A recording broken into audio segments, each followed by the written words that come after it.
Un'altra parte molto importante della musica, della tradizione della Sardegna meridionale, che è quella dei canti religiosi, devozionali, legati al culto.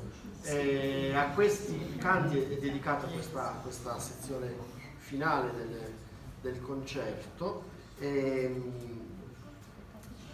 C'è anche qui un'altra forma metrica importantissima per la tradizione sarda, che è quella dei goccius. Siamo sempre nell'ambito della poesia che viene messa in musica. I goccius o gozos, come si chiama in logudorese, sono dei testi poetici, sono normalmente degli inni di lode dedicati ai santi, alla Madonna, al ciclo della settimana santa e così via. Sono anche loro appunto innanzitutto dei testi poetici che vengono normalmente scritti, quindi questo è un altro caso di poesia che nasce scritta e che poi viene messa in musica. Anche loro hanno una forma metrica caratteristica, come nelle canzoni a curva di solito una sezione di apertura, una sterlina, un'isterlina composta da 4 versi. I versi sono ottonali in questo caso, che è un altro metro molto utilizzato nella poesia sarda, e poi ci sono una serie di strofe che normalmente nei goccius più comuni raccontano le varie vicende della geografia, della vita dei santi, che sono delle sestine, quindi composte da 6 versi, e c'è questa caratteristica dei goccius, che sono componimenti, che è una tradizione letteraria e poetica che arriva dalla penisola iberica ancora oggi, anzi anche dal punto di vista terminologico.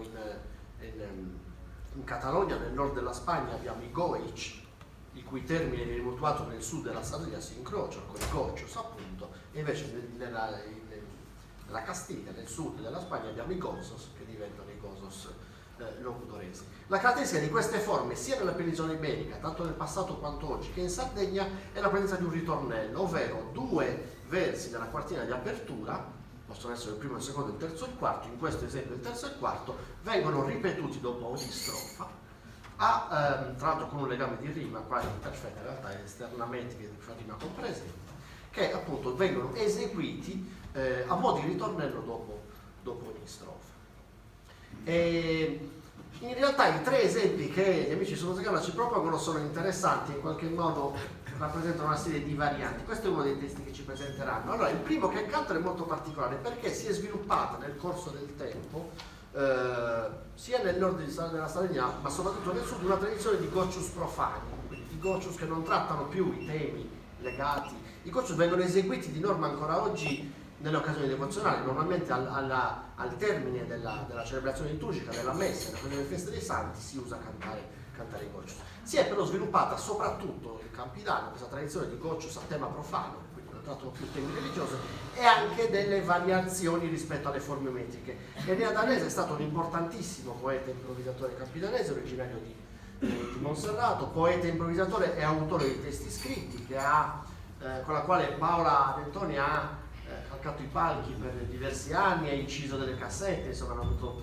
un rapporto di elezione dal punto di vista artistico. E Enea Danese era solito comporre dei versi che lui chiamava ottadas, che in realtà erano appunto delle strofe composte da 8 versi, ma intonati con la melodia, con l'intonazione dei goccius profani, di cui appunto sentiremo il primo esempio. Poi abbiamo un altro esempio particolare che è sempre un'eccezione rispetto al canone, che sono i goccius de Maschincetta, cioè quelli legati alla natività.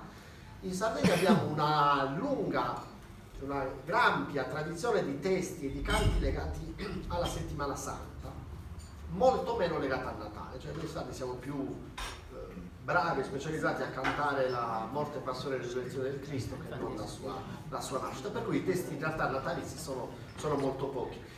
C'è un ciclo di canti molto celebri, che sono quelli che hanno normalmente come ritornello Celesti d'Esoro, e così via, Celesti d'Esoro d'Eterna Allegria, Domi Vide Coro, File Coro, Reposami Mia, che troviamo attestate almeno al 700 in un sacco di varianti testuali raccolte nei diversi paesi, e dal punto di vista della forma metrica sono dei goccius, però invece che essere ottonali, quindi avere i versi di 8 sillabe, hanno i versi più corti di 6 sillabe, cioè tutti i testi legati alla natività in Sardegna, che sono molto pochi, hanno questa forma metrica.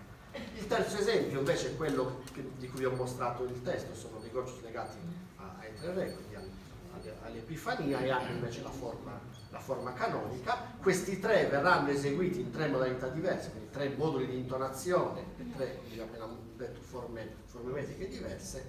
Poi c'è un altro canto molto interessante, perché uno dei tanti aspetti interessanti della ricerca che gli amici di Sottosegano hanno fatto negli anni è, diciamo, la parte della ricerca legata alla messa sarda, che è un grande enigma per chi si occupa di musica in Sardegna. Ovvero, abbiamo alcune attestazioni che, diciamo, ci fanno pensare che in Sardegna esistesse un'intonazione per la messa.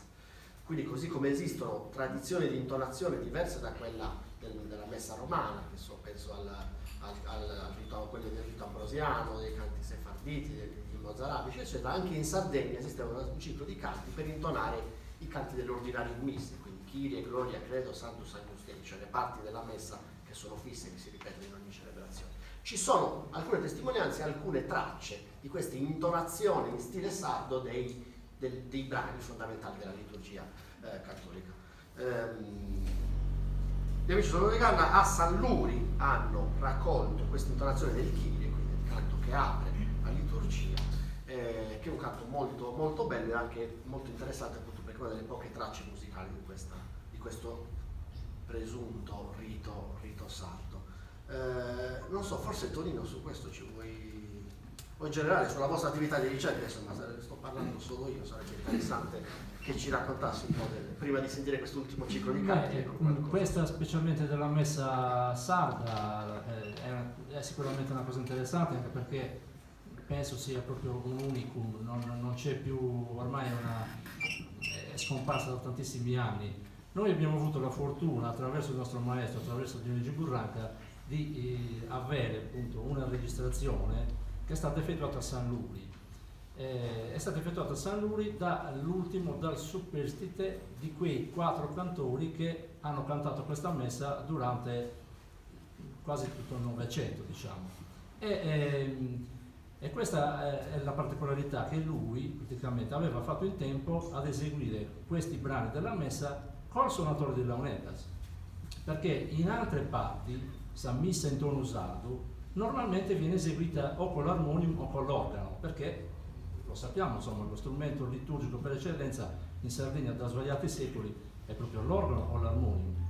Spesso questi 2 strumenti si sono uniti, Launedas e armonium o organo, e tant'è vero che le Launedas hanno nella loro gamma dei vari temperamenti hanno uno strumento che si chiama punte organo, e punte organo, secondo Burranca, ma ci credo molto anch'io, potrebbe proprio derivare da quel remoto periodo in cui gli strumenti nostri si sono incontrati con i primi organi a canne che sono arrivati in Sardegna, quindi stiamo parlando del XVI secolo, almeno credo, 1500, siamo lì. E quindi punte organo significherebbe proprio la tonalità per suonare con l'organo, perché nella terminologia sarda subuntu corrisponde alla tonalità degli strumenti. Quindi insomma la ricerca ha dato questi frutti. Noi non la eseguiamo spesso, ma quando ci capita eseguiamo la messa per intero con tutti i 5 brani. È una cosa ovviamente molto rara, perché non succede quasi mai, e quindi diventa, insomma, alla fine diventa da concerto anche questa. Però oggi ovviamente faremo solo un esempio minimo, perché chiaramente tutta la messa dura un po'. Noterete anche la particolarità linguistica, ovviamente i gocciu sono tutti in campidanese, il Kyrie, ma come succede in Sardegna per diversi altri canti, penso allo Stabat Mater e il Miserere, che si cantano in Settimana Santa, quindi con intonazioni tradizionali di diverse parti dell'isola, ma conservano il testo in latino. Il Kyrie conserva il testo in greco, quindi Kyrie eleison, Christe eleison, Kyrie eleison, Signore pietà, Cristo pietà, Signore pietà. Abbiamo raccolto anche, ovviamente non lo facciamo perché se no faremo veramente notte, abbiamo raccolto anche 2 esempi interessanti, sia di Stabat Mater che di Miserere. Il Miserere ce lo cantò sempre Zio Pino Cirronis di San Luri, che appunto fece in tempo, oltre ad eseguire San Missa, anche ad eseguire questi brani della Settimana Santa, che sono inesorabilmente scomparsi in Campidano. Lo Stabat Mater invece è un esempio che abbiamo raccolto da Semini, ed è una cosa particolarissima. Noi qualche volta lo eseguiamo e lo eseguivano, pensate, l'assemblea intera lo eseguiva, non è che lo eseguivano un gruppo di cantori, lo cantavano tutti insieme. E quindi insomma anche in Campidano insomma c'è stata questa tradizione appunto della settimana santa, insomma non è, ovviamente rispetto ad altre zone della Sardegna purtroppo è scomparso molto tempo prima.